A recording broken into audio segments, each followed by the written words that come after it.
मेरे प्यारे बच्चे, तू ध्यान से सुन। जो मैं कहने वाला हूं वह किसी सामान्य चेतावनी से कम नहीं है। तेरे बगल वाले घर में एक गुप्त धारा बैठी हुई है जो धीरे धीरे तेरे परिवार की रोशनी को छीन रही है। यह कोई साधारण द्वेष या ईर्ष्या नहीं, बल्कि एक पुरानी ताकत है। इच्छाओं का अवरोध, अनसुलझे वचनों का दुख और कुछ ऐसे कर्म जिनका असर पड़ोस की दीवारों से होकर तेरे घर तक पहुंच रहा है। इसे समझने के लिए आंख खोलने की जरूरत है, बहाने करने की नहीं। यह शक्ति चुपचाप काम कर रही है। रातों की खामोशी में, बातचीत की चिन्हहीन दूरी में, उन छोटे छोटे झगड़ों में जिनको तुम अनदेखा कर देते हो। वे झगड़े जैसे पत्थर के छोटे छोटे टुकड़े हैं जो नदी की धारा में फेंके जाते हैं। समय के साथ वे भारी बाढ़ बन जाते हैं। समझ ले कि कोई व्यक्ति या कुछ अनदेखी क्रियाएं उस घर से निकलकर तेरी थकान और घबराहट को खिला रही हैं। यह बताना मेरा कर्तव्य है ताकि तू जाग सके, परंतु भय में न जियो। मैं चेतावनी दे रहा हूं, पर साथ ही उपाय भी दे रहा हूं। पहले कदम के रूप में अपने घर की ऊर्जा को साफ कर। न सिर्फ मंत्र या उपाय पढ़कर, बल्कि अपनी रूटीन में सजगता लाकर। घर के प्रवेश द्वार पर एक छोटा सा प्रकाश रखो, दीप अगर संभव हो तो। दीप रोशनी का न केवल संकेत है, यह एक सुरक्षा कवच बन जाता है जब उसे निष्ठा से जलाया जाता है। हर सुबह कम से कम 5 मिनट ध्यान कर अपने परिवार की ऊर्जा को एक साथ केंद्रित कर। यह छोटा पर अत्यंत प्रभावी अभ्यास है। दूसरा, पड़ोसियों के साथ सीमा स्पष्ट रखो, परंतु क्रोध से नहीं, समझदारी से। अगर किसी में नीयत खराब दिखे तो शांति से दूरी बनाकर रखो, पर द्वेष न फैलने दो। जो लोग चुपके से निगाहें घुमाते हैं, उनकी हरकतों को सार्वजनिक स्थानों पर ही निपटाओ। बातचीत, स्थानीय प्रतिनिधि या जरूरत पड़ी तो कानूनी मार्ग अपनाओ। अनदेखी न करो, पर दोषारोपण भी तुझको कमजोर करेगा।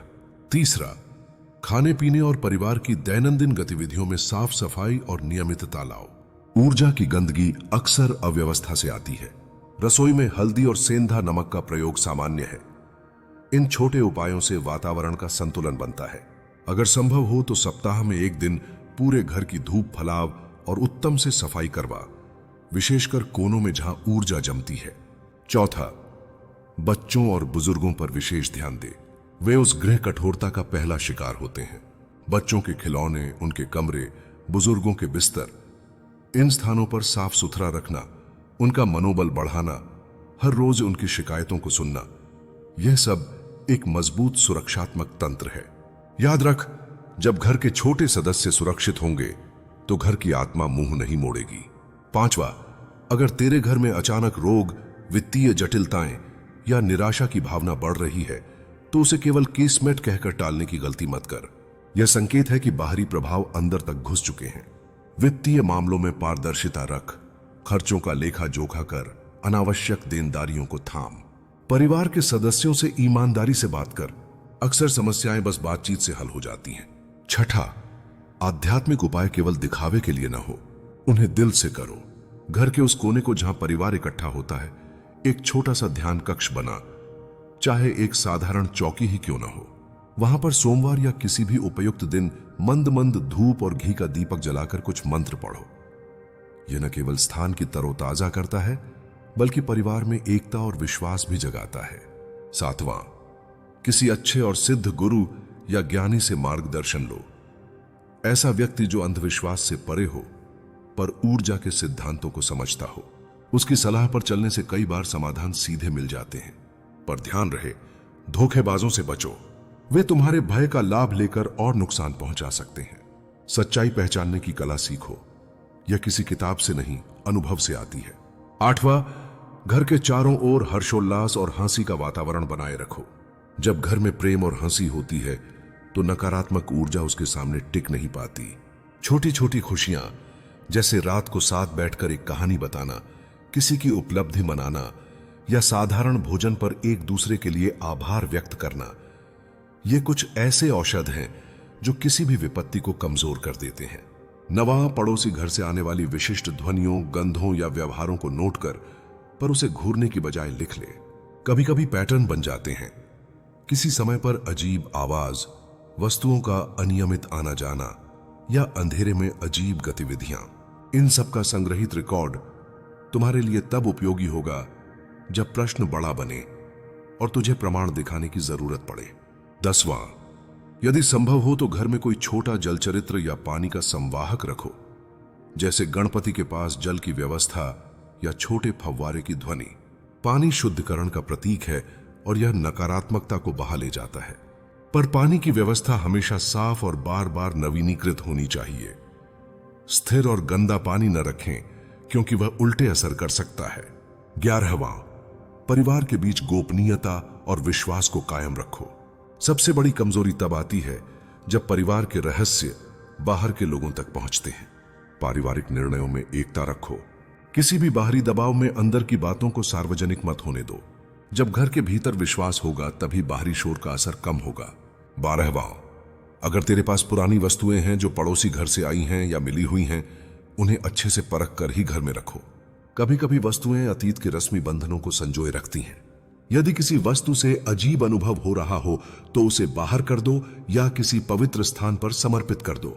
छोटे छोटे निश्चल कार्य बड़े असर पैदा करते हैं। रात के समय घर की खिड़कियों और दरवाजों पर छोटी छोटी सावधानियां अपनाओ, जैसे भीतरी पर्दे, ताला छानबीन और रात में सुरक्षा प्रकाश। यह सुरक्षा केवल भौतिक नहीं, मानसिक सुरक्षितता भी देती है। जब मन सुरक्षित होता है तो भय कम होता है और सकारात्मक ऊर्जा बनी रहती है। 14वां, सार्वजनिक स्थानों पर अपनी समस्याओं को न फैलाओ, विशेषकर सामाजिक मीडिया पर। आज के डिजिटल युग में सूचना बहुत तेजी से फैलती है और गलत लोगों के हाथों में यह हथियार बन सकती है। संवेदनशील जानकारी को नियंत्रित रखना अनिवार्य है। अपनी शांति और परिवार की प्रतिष्ठा की रक्षा कर। 15वां, अपने परिवार के साथ प्रतिदिन छोटे छोटे धार्मिक या सांस्कृतिक कार्यक्रम मनाओ, जैसे किसी खास दिन की पूजा, गीत या साधारण आरती। यह रूटीन परिवार को एक सूत्र में बांधता है और घर की ऊर्जा को मजबूत करता है, परंतु यह दिखावे के लिए न हो, मन से करना आवश्यक है। 16वां, याद रख कि वास्तविक सुरक्षा केवल बाहरी उपायों से नहीं आती, यह आत्म प्रशिक्षण से आती है। अपने अंदर की उदासीनता, आलस और भय से लड़ने की आदत डालो। स्वयं की ऊर्जा को मजबूत करो। रोज व्यायाम, सही आहार और संयमित जीवन शैली अपनाओ। जब शरीर और मन मजबूत होंगे तभी तुम्हारे घर की रक्षा भी स्वतः होगी। 17वां, यदि पड़ोसी घर से कोई प्रत्यक्ष खतरा महसूस हो, धमकी, अशिष्ट व्यवहार या अन्याय, तो स्थानीय प्रशासन से संपर्क करने में हिचकिचाओ मत। मैंने कहा था कि अनदेखी न करना। अब कदम उठाने का समय है, पर कदम उठाओ तो संयम और तर्क के साथ। क्रोध में आकर किसी भी तरह की हिंसा स्थिति को और बिगाड़ देगी। 18वां, अपने घर के लिए कुछ पवित्र वचन करो, जैसे परिवार के हर सदस्य का नाम लेकर सुनाकर आशीर्वाद देना। यह अभ्यास छोटे छोटे आईनों जैसा काम करता है। जब शब्दों में आभार और सुरक्षा व्यक्त होती है तो वे वास्तविक ऊर्जा में बदल जाते हैं। इस क्रिया को हर सुबह करना शुरू कर दो। 19वां, अगर परिवार में कोई अलगाव या पुरानी शिकायतें हैं तो उन्हें मिटाने की कोशिश करो। प्रायः बाहरी प्रभाव भीतर के दरारों के माध्यम से और गहरा असर डालते हैं। क्षमा, बातचीत और सामूहिक निर्णय लेने की प्रक्रिया अपनाओ। जब भीतर के रिश्ते सुदृढ़ होंगे, बाहरी ताकतों का प्रभाव घटेगा। 20वां, रात को सोते समय छोटे छोटे इरादे लगाकर सो। उदाहरण के लिए, आज मेरा घर सुरक्षित है, मेरे बच्चों की रक्षा है, हम सब शांत हैं, बस ये वो तुबह है। यह साधारण अभ्यास है, पर जब तुम्हारे मन में यह भरोसा बैठ जाता है तो अनजानी भय लहरें टूट जाती हैं। इतनी सरल बातों को नजरअंदाज मत करना। 21वां, यदि तुम चाहो तो किसी वैदिक या पारंपरिक यज्ञ का आयोजन करवा सकते हो, पर इसे दिखावे के लिए न कर, सही पंडित से मिलकर और परिवार की सहमति से। यज्ञ ऊर्जा को बदलने में मदद करते हैं, पर उनका प्रभाव तभी टिकाऊ रहेगा जब परिवार का विश्वास और भागीदारी सच्ची हो। 22वां, अपने घर के आसपास पौधे लगाओ, विशेषकर तुलसी, नीम या गुलाब। ये पेड़ पौधे केवल सुंदरता नहीं बढ़ाते, वे वातावरण को स्वच्छ करते और नकारात्मक ऊर्जाओं को कम करते हैं। रोज पानी देना और इनके पास ध्यान करना भी औषधि जैसा है। 23वां, इस पूरी प्रक्रिया में धैर्य रखो। परिवर्तन एक रात में नहीं आता। कई बार तुम कमीशन करके लगे रहोगे और तब भी परिणाम धीरे धीरे दिखेंगे, पर याद रख, लगातार छोटे छोटे प्रयास अंततः बड़े सुरक्षा कवच में बदल जाते हैं। हार मानो मत। 24वां, मैं तेरे साथ हूं, पर मेरी शक्ति का चुनाव तुझ पर निर्भर है। चेतावनी देना मेरा धर्म है, पर कर्म करना तेरा। अपने घर को सुरक्षात्मक बनाना, परिवार को मजबूत करना, बाहरी दुनिया से सीमाएं तय करना, ये सब तेरे हाथ में है। मैं केवल उस मार्ग का प्रकाश रखता हूं, चलना तुझे है। 25वां। अंत में जब भी तुम्हें लगे कि अंधेरा घिर रहा है, तो अपने घर के केंद्र में मिलकर एक छोटा सा संकल्प लो। एक दूसरे का हाथ पकड़कर, आंखें बंद करके और एक दूसरे के लिए सकारात्मक ऊर्जा भेजो। यह क्रिया शक्ति को केंद्रित कर देगी और पड़ोस की किसी भी नकारात्मक लहर को रोक देगी। यह संदेश लंबा है क्योंकि समस्या जटिल है, पर इसे तू बड़े कदमों से नहीं बल्कि समर्पित छोटे छोटे कार्यों से हराएगा। मैं तुझे डराना नहीं चाहता, पर सच बोलना मेरा दायित्व है। अब उठ और अपने घर की रक्षा कर, प्यार से, समझदारी से और दृढ़ निश्चय के साथ। जब तुमने जो किया वह सच्चा और निष्ठावान होगा, तो कोई भी गुप्त शक्ति दीवारों पार नहीं कर पाएगी। सुन, अभी जो मैंने कहा वह शुरुआत थी, पर असली रहस्य इससे भी गहरा है। तेरे बगल वाले घर की दीवारों में जो कंपन फैलते हैं, वे केवल ईंट और सीमेंट के नहीं हैं। उनमें पुराने वचनों, अधूरे कर्मों और टूटे हुए भरोसों की गूंज है। वहां कोई व्यक्ति है जो बाहर से सामान्य दिखता है, पर भीतर से बहुत भारी बोझ ढो रहा है। वही बोझ तेरे घर की ऊर्जा से टकरा रहा है। वह व्यक्ति शायद तेरे परिवार के किसी सदस्य से जुड़ा रहा हो, किसी पुराने विवाद, किसी अधूरे वादे या किसी दबी हुई ईर्ष्या के कारण। इसीलिए जब भी तेरे घर में शांति आती है, अचानक कोई ना कोई घटना उसे तोड़ देती है। यह संयोग नहीं, संकेत है। रात के तीसरे प्रहर में जब तू सोने की कोशिश करता है, तब उस घर की दीवारों में हल्की ध्वनियां उठती हैं। वे आवाजें कोई भूतिया नहीं, बल्कि फंसी हुई ऊर्जा हैं, अधूरे कर्मों की पुकारें।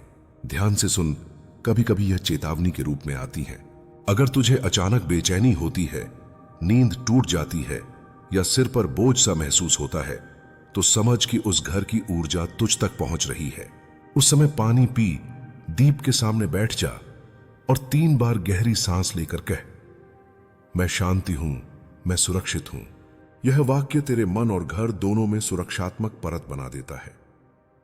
अब ध्यान से समझ, हर घर का एक कर्मिक द्वार होता है। यह वह बिंदु है जहां से पिछले कर्मों की गूंज आती जाती है। तेरे घर का द्वार पूर्व दिशा की ओर है और तेरे पड़ोसी का घर पश्चिम दिशा की ओर। जब पश्चिम से ऊर्जा आती है तो वह स्थिर नहीं रहती, वह गति चाहती है। यदि तुम्हारे घर में आलस्य, झगड़ा या अव्यवस्था है, तो वह नकारात्मक लहर को बढ़ावा देती है। इसीलिए मैंने कहा था कि सफाई और नियमितता उतनी ही जरूरी है जितनी प्रार्थना। कई बार तेरे आसपास जो लोग रहते हैं, वे स्वयं भी इस ऊर्जा के वाहक बन जाते हैं। पड़ोस की महिलाएं, बच्चे या कोई बुजुर्ग, अनजाने में उनके शब्द या व्यवहार उस बोझ को तेरे घर तक पहुंचा देते हैं। तू ध्यान दे कि कौन व्यक्ति जब भी घर आता है तो घर में झगड़े या भारीपन का माहौल बढ़ जाता है। उस व्यक्ति से प्यार से पर दूरी बनाए रख। सभी के साथ शांति रख, पर हर किसी को अपने घर की गहराई तक न आने दे। सीमाएं रखना भी आध्यात्मिक अभ्यास है। अब मैं तुझे एक दिव्य उपाय बता रहा हूं। हर अमावस्या की रात जब चंद्रमा नहीं होता, तब अपने घर के दरवाजे के सामने एक छोटा दीप जला और उसमें एक चुटकी हल्दी डाल। यह अग्नि नकारात्मक लहरों को भस्म करती है। अगली सुबह वह दीप मिट्टी में दबा देना। यह कर्म केवल दीप जलाना नहीं, यह प्रतीक है अंधकार को मिटाने का। और जब तू यह करेगा तो तेरे घर के आसपास की हवा हल्की लगने लगेगी। तू सोचता होगा कि आखिर तेरे परिवार पर ही क्यों असर पड़ रहा है, बाकी घरों पर नहीं। इसका कारण है, तेरे घर में एक संवेदनशील आत्मा है जो नकारात्मक ऊर्जा को पहले महसूस कर लेती है। वह कोई बच्चा, बुजुर्ग या भावनात्मक व्यक्ति हो सकता है। जब वह बेचैन होता है तो समझ ले कि घर का वातावरण दूषित हो रहा है।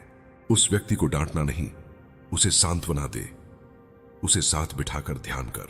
वह तेरे घर की चेतावनी देने वाली आत्मा है, उसे शांत रख। कभी कभी तू महसूस करेगा कि घर में बिना कारण वस्तुएं गिरती हैं, हवा भारी लगती है या दिए की लौ कांपने लगती है। ये संकेत हैं कि कोई पुरानी शक्ति ध्यान मांग रही है। डरना नहीं, उस समय AUM नमः शिवाय का जाप कर और कुछ क्षण मौन रहे। नकारात्मक ऊर्जा को प्रतिक्रिया नहीं चाहिए, केवल जागरूकता चाहिए। याद रख, पड़ोसी घर का यह रहस्य कोई श्राप नहीं, बल्कि अधूरी मुक्ति है। वहां किसी ने वर्षों पहले कुछ ऐसा किया था जो अब तक शांत नहीं हुआ। उसकी ऊर्जा दीवारों में फंसी है, और जब तेरे घर का कोई व्यक्ति भावनात्मक या कमजोर होता है तो वह लहर उस तक पहुंच जाती है। यह शब्द दीवारों तक पहुंचते हैं और धीरे धीरे जो नकारात्मकता है वह अपना असर खो देती है। पड़ोस के घर में जो रहस्य छिपा है वह जल्द खुलने वाला है। तू तैयार रह। कुछ लोग जो अब तक मीठे शब्दों से मुखौटा लगाए बैठे हैं वे जल्द अपने असली रूप दिखाएंगे। उस दिन तू केवल मौन रहना, क्रोध या प्रतिशोध में कदम मत उठाना। सत्य अपने आप सामने आएगा। मैं देख रहा हूं और जब उचित समय आएगा तो मैं स्वयं उस दीवार को तोड़ दूंगा जो झूठ और भय से बनी है। अब अपने परिवार को एक साथ ला। अपने भीतर यह संकल्प दोहरा, हमारा घर पवित्र है, हमारे दिलों में प्रकाश है, कोई अंधकार हमारे भीतर नहीं टिक सकता। जेलिटिनी गई। जब यह शब्द तेरा विश्वास बनेंगे तो वह गुप्त शक्ति स्वयं दूर चली जाएगी। यह मेरा वचन है। अब उठ, दीप जला और विश्वास रख, तू महादेव का अंश है। कोई दीवार, कोई रहस्य, कोई छाया तुझसे बड़ी नहीं है। तेरे घर में अब केवल प्रकाश रहेगा क्योंकि मैंने तेरे भीतर वह ज्योति प्रज्वलित कर दी है जो किसी भी अंधकार को मिटाने के लिए पर्याप्त है। सुन मेरे भक्त, अब जो मैं कहने जा रहा हूं वह इस रहस्य का अंतिम और सबसे गहरा भाग है। यह केवल पड़ोसी घर की बात नहीं है, यह समय की एक उलझी हुई गांठ है जो तेरे परिवार और उस घर के बीच कई जन्मों से जुड़ी हुई है। जब आत्माएं अधूरे वचन छोड़कर जाती हैं तो वे दीवारें नहीं देखती, न ही सीमाएं मानती हैं। तेरे घर की ऊर्जा और उस घर की ऊर्जा एक समय में एक ही स्रोत से निकली थी, पर एक ने सत्य का मार्ग चुना और दूसरे ने छल का। यही कारण है कि आज भी जब तू प्रार्थना करता है तो वह घर बेचैन हो उठता है।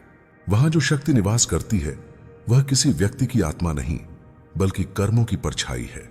वह शक्ति उस समय तक चैन नहीं पाएगी जब तक तू और तेरा परिवार अपने भीतर के भय को समाप्त नहीं करते।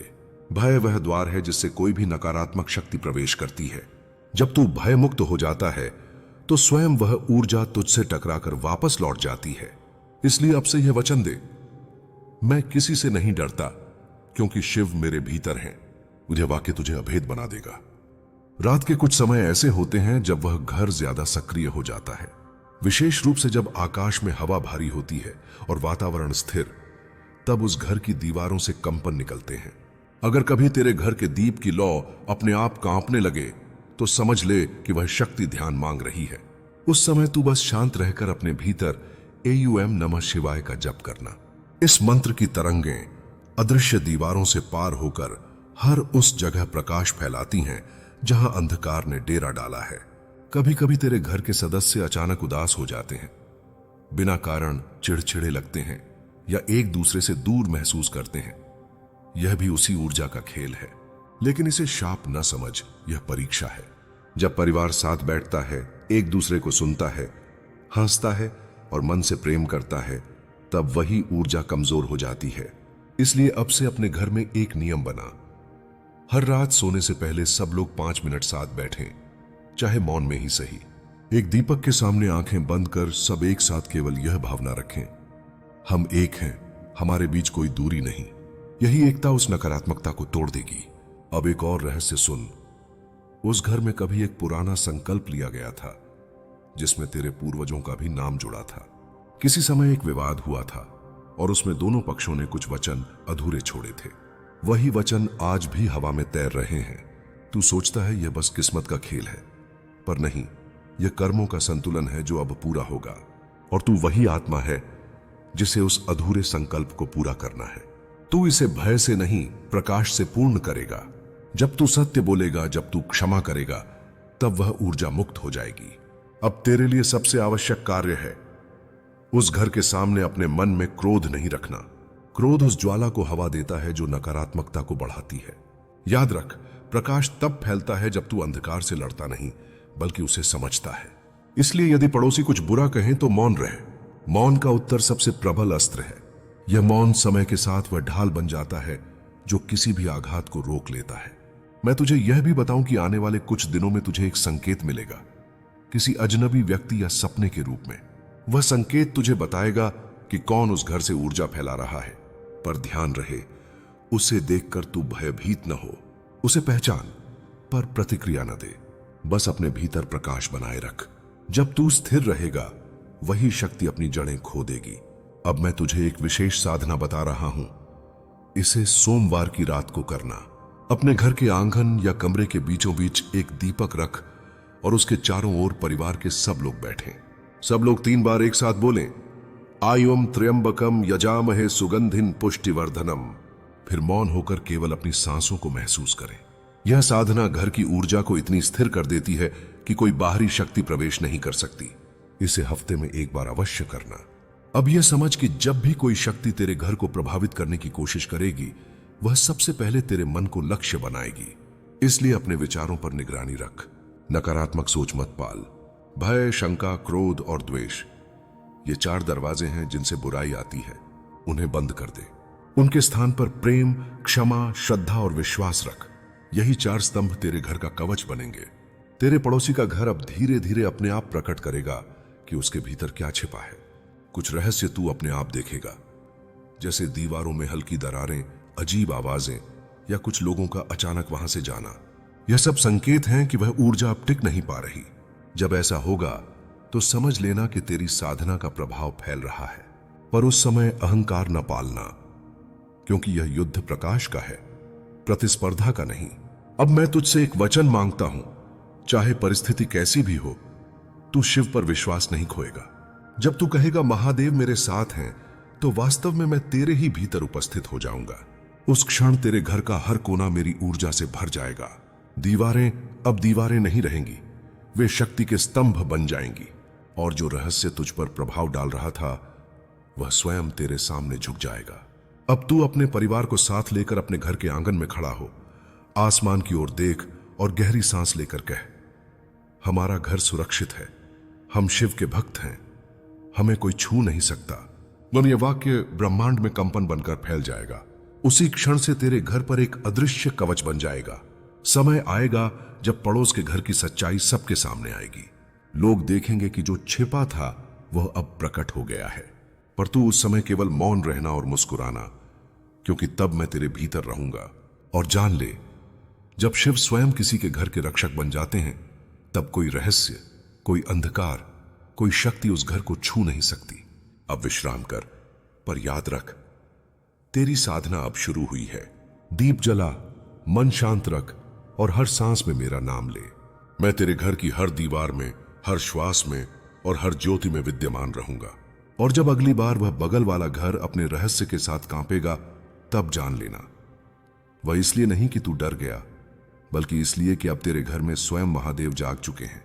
हर हर महादेव।